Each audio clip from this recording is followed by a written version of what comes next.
নমস্কার, আপনারা দেখছেন অভিজিৎ অফিসিয়াল। আমি অভিজিৎ। আমাদের রাজ্যে বিরোধী দলনেতা শুভেন্দু অধিকারী মনে হচ্ছে সময়টা ঠিক যাচ্ছে না।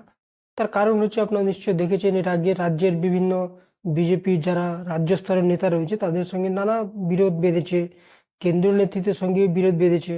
আবার শুভেন্দুবাবু যে কাজ করছেন দেখা যাচ্ছে পরবর্তী ক্ষেত্রে ওটাই বুমেরাং হয়ে ওনারই বিপদ ডেকে আনছে। আপনারা নিশ্চয়ই দেখেছেন যে কিছুদিন যাবৎ মানে লাস্ট প্রায় 2024-এর লোকসভা ভোটের পর থেকে শুভেন্দুবাবু মোটামুটি হিন্দুদের একটা ঠেকা নিয়ে নিয়েছেন। মোটামুটি উনি জাহির করার চেষ্টা করছেন যে বাংলায় হিন্দুদের উনার থেকে বড় মনে হয় দরদি মানুষ আর কেউ নেই। উনি একদম হিন্দুদের সম্রাট, হিন্দুদের হৃদয় সম্রাট ইত্যাদি নানাভাবে প্রচার করছেন যেভাবে। তো বোঝা যাচ্ছে যে উনি মানে হিন্দু ছাড়া আর কিছু বোঝেন না, মানে হিন্দুদের একটা মহান সম্রাট উনি আবির্ভাব হয়ে গেছেন হঠাৎ 2024-এ পশ্চিমবঙ্গে।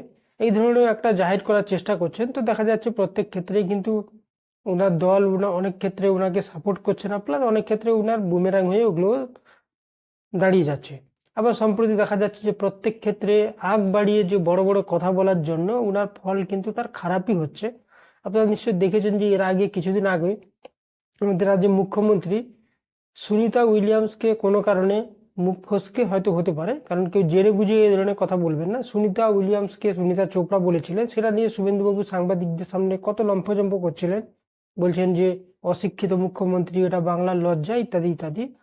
তো সম্প্রতি দেখা গেছে যে শুভেন্দুবাবু এই যে পয়েলগাঁওতে উগ্রপন্থী হামলায় আমাদের দেশে 26 জন পর্যটকের মৃত্যু হয়েছে তার প্রতিবাদে একটা পাকিস্তানের পতাকা নিয়ে পড়াচ্ছিলেন এবং ওখানে কিছু স্লোগান দিচ্ছিলেন, এবং একটা ভিডিও ভাইরাল হয়েছে যেটাতে শুভেন্দুবাবুকে বলতে শোনা যাচ্ছে যে হিন্দুস্তান মুর্দাবাদ, যেটা পাকিস্তান মুর্দাবাদ বলার কথা সেখানে হিন্দুস্তান মুর্দাবাদ বলছেন। আমি বলছি না যে উনি জেনে বুঝে এটা বলছেন, মুখ ফসকেই হয়তো হতে পারে পাকিস্তান মুর্দাবাদের জায়গায় হিন্দুস্তান মুর্দাবাদ উনি বলে ফেলেছেন। তো মুখ মুখ ফসকে অনেকের কথাই অনেক সময় বেরিয়ে পড়ে, যেটা মুখ্যমন্ত্রীও হয়তো আগে বেরিয়েছিল, কিন্তু সেটা নিয়ে উনি অনেক লম্ফচম্প করছিলেন, ওনাকে অশিক্ষিত বলছিলেন। আজকে যদি শুভেন্দুবাবুকে কি কেউ শিক্ষিত বলবেন এই কথা বলার জন্য?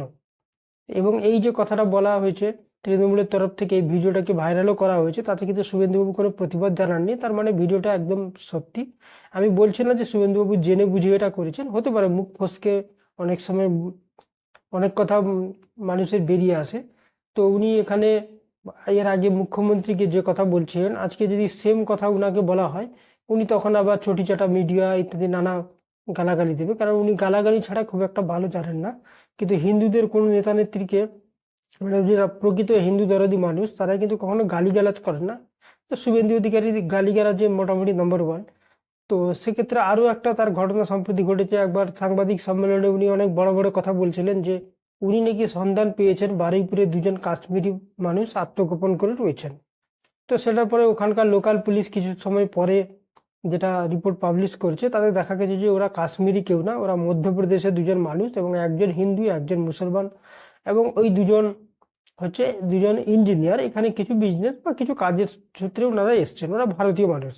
এবং শুভেন্দুবাবু ওখানে আরও একটা বলেছিলেন যে ওই যে কাশ্মীরিরা রয়েছেন তাদের বাড়ির ছাদের উপর নাকি একটা অ্যান্টিনা লাগিয়েছেন, যেটাতে স্যাটেলাইটে ওনারা কথা বলেন। মানে শুভেন্দুবাবুর বলার উদ্দেশ্য হচ্ছে ওখান থেকে মানে পাকিস্তানের সঙ্গে কথা বলেন এই ধরনের। তো পুলিশ ইনকোয়ারি করে যেটা দেখেছে যে ওটা কোনো স্যাটেলাইট বা কিছু না, ওটা হচ্ছে জিও ফাইবারের একটা টাওয়ার। তো সেটাকে হঠাৎ প্রচার করে দিলেন। এবং এখন পুলিশ যেহেতু ইনকোয়ারি করে দেখে নিয়েছে, শুভেন্দুবাবুর এই যে মিথ্যা কথার ফানুসটা ফেটে গেছে, তো সেটাও গেছে।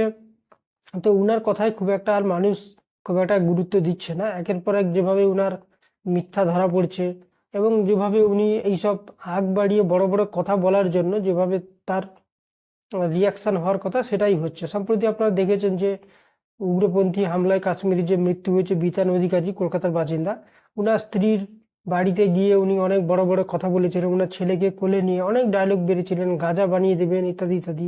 এই যে কথাবার্তা সব বলেছিলেন। পরবর্তী ক্ষেত্রে জানা যাচ্ছে যে ওই যে সোহিনী রয়, তিনি আদতে ভারতের বাসিন্দাই নয়, উনার নামে নাকি 2খানা পাসপোর্ট রয়েছে, উনি সমস্ত ধরনের জালিয়াতি করে ডকুমেন্টস বানিয়েছে, উনার মা নাকি জালিয়াতি করে ভারত থেকে পালিয়ে গেছেন, বাংলাদেশে রয়েছেন। এবং এটা কেউ বলছেন না, সেই বিতান অধিকারী বড় ভাই যিনি, তিনিও পেশায় একজন আইনজীবী, উনি এটা সংবাদ মাধ্যমকে বলছেন।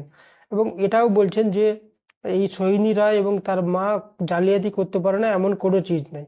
মানে এমন কোনো জিনিস নেই যেটাতে জালিয়াতি করতে পারেন না। তো শুভেন্দুবাবু তাকে নিয়ে অনেক বড় বড় কথা বলছিল, এখানেও কিন্তু মুখ পুড়ে গেছে। তো আলটিমেটলি আমার বলার কথা হচ্ছে যে এই যে তার বারবার সব জায়গায় মুখ পুড়ছে, তার কারণ হচ্ছে আগ বাড়িয়ে না বুঝিয়ে না সুঝিয়ে হুম্বি তুম্বি করলে যা হয়, মানে শিক্ষা দীক্ষার একটু অভাব থাকলে মানুষের এই ধরনের হয়। যদি প্রকৃত শিক্ষিত মানুষ হতো, আগ বাড়িয়ে হঠাৎ করে কোনো জায়গায় লাফিয়ে পড়া এবং তারপরে হোঁচট খেয়ে পড়া, এটা হতো না। তো যাই হোক, এটা উনি করছেন এবং মানুষও হাসাহাসি করছে, মানুষেরা একটা এন্টারটেনমেন্টের অপশান খুঁজে পাচ্ছেন। ভালো, দেখা যাক আগামী দিনে উনি আর কি কি করেন, তার জন্য আমাদের অপেক্ষা করতে হবে। আজকে এই পর্যন্ত। আপনারা ভালো থাকবেন, সুস্থ থাকবেন। ধন্যবাদ।